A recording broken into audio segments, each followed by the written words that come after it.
Narayanganj city কর্পোরেশনের সাবেক mayor ও মহানগর আওয়ামী লীগের সিনিয়র সহসভাপতি সেলিনা হায়াৎ আইভীর জামিন নামঞ্জুর করেছে আদালত।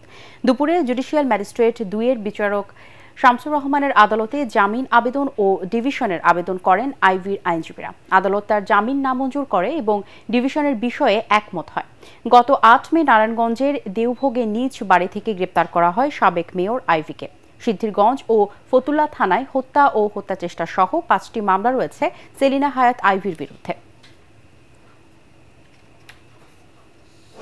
মাননীয় আদালত সে জামিন নামঞ্জুর করেছেন। একই সাথে তিনি ছিলেন প্রতিমন্ত্রী মর্যাদায়।